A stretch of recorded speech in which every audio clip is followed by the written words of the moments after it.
শুনা নাৰদ, তুমি প্ৰথম যাত্ৰাত কাক লগ পাইছিলা? এটা সাধাৰণ গোবৰৰ পোকাক নহয় জানো? এটা সাধাৰণ গোবৰৰ পোকাক নহয় জানো? শুনা নাৰদ, নাৰায়ণ বোলা নাৰদ, আকৌ তুমি যোৱা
প্ৰভুৰ আদেশ মোৰ যাত্ৰাত মই যাকে লগ পাম তেওঁকে মই প্ৰশ্ন কৰিম আৰু তেওঁ এইবোৰ প্ৰশ্নৰ উত্তৰ দিব।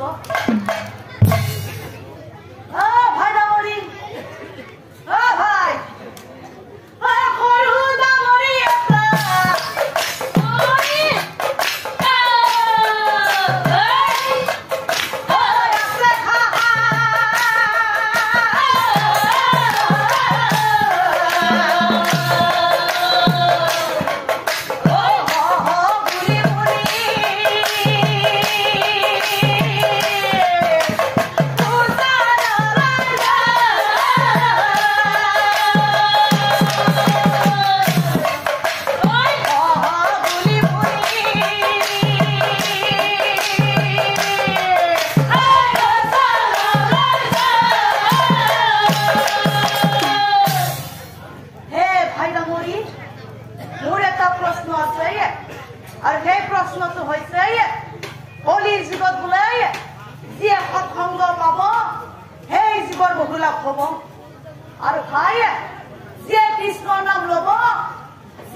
জীৱৰ কি বহু লাভ হব আৰু মনুষ্যৰ কি কল্যাণ সাধন হব?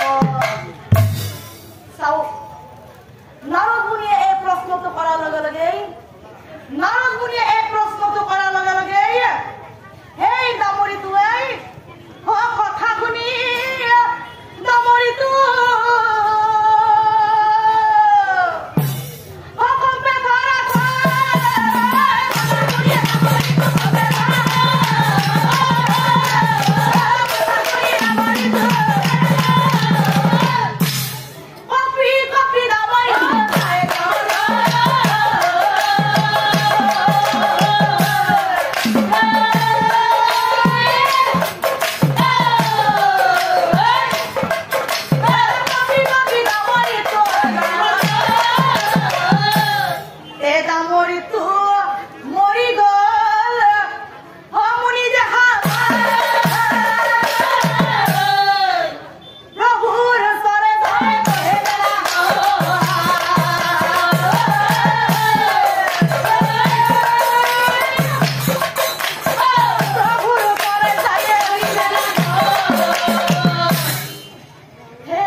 Tierra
গতিকে তোমাৰ অলপ পাপ হোৱা নাই আৰু তুমি মিছাতে ভয় খাইছা আৰু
ৰাস্তাৰ কাষত এটা গছৰ তলত এটি অকণমান শিশুৱে আটাক পাৰি কান্দি আছে।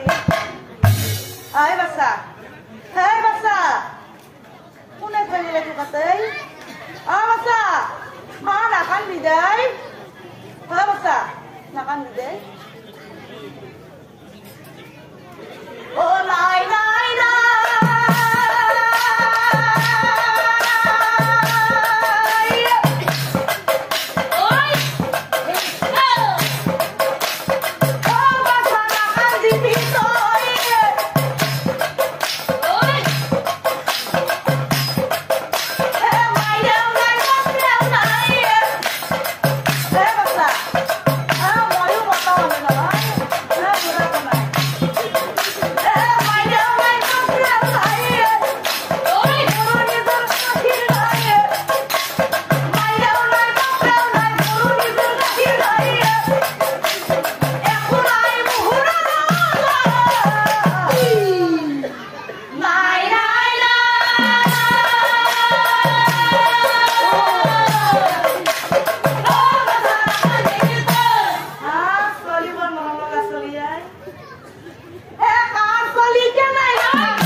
আৰু মই মোৰ উদ্দেশ্য সফল কৰিব লাগিব।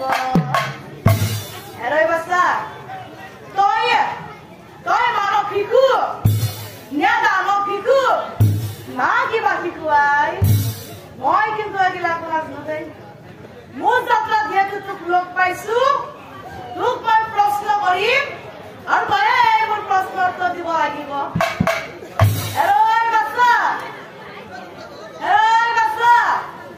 মোৰ প্ৰশ্নটো হৈছে কলি যুগত লৈ যি সৎসংগ পাব সেই জীৱৰ বহুলাভ হব আৰু বাচ্চা যিয়ে কৃষ্ণৰ নাম লব যিয়ে কৃষ্ণৰ নাম শুনিব সেই জীৱৰ কল্যাণ সাধন হব। কোৱাচোন ভাই শিশু জীৱৰ কি বহুলাভ হব আৰু মনুষ্যৰ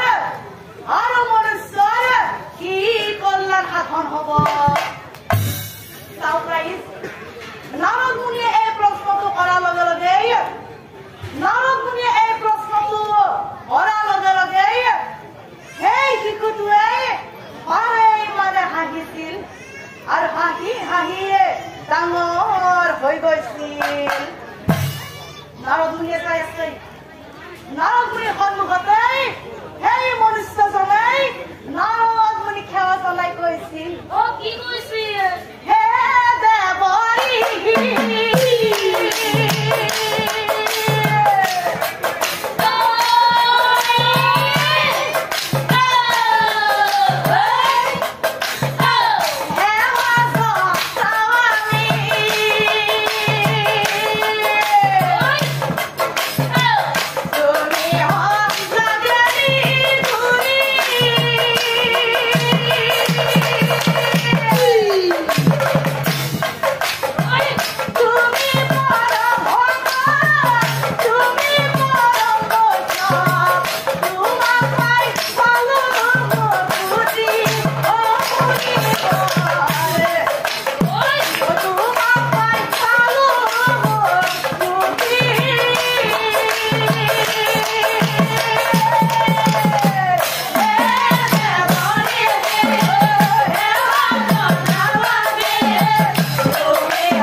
কলিৰ যুগত কলিৰ যুগত কলিৰ যুগত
কিন্তু এই কলিৰ যুগত মনুষ্যৰ ধন টকা পইচাৰ আৰু সৎ সংগৰ অভাৱ হ'ব ক্ৰমে ক্ৰমে ধৰ্মবোৰ লোপ পাই আহিব বেয়া কৰ্মত বেয়া সংগত বহু মনুষ্যই ধ্বংস হৈ যাব আৰু সেইকাৰণে কলিৰ যুগত মনুষ্যৰ তাত তিনিটা বস্তু সদায় লগত থাকিব লাগে যিমানেই নাথাকক কোনোদিনে অহংকাৰ নকৰিবা আৰু কাকো হিংসা নকৰিবা আৰু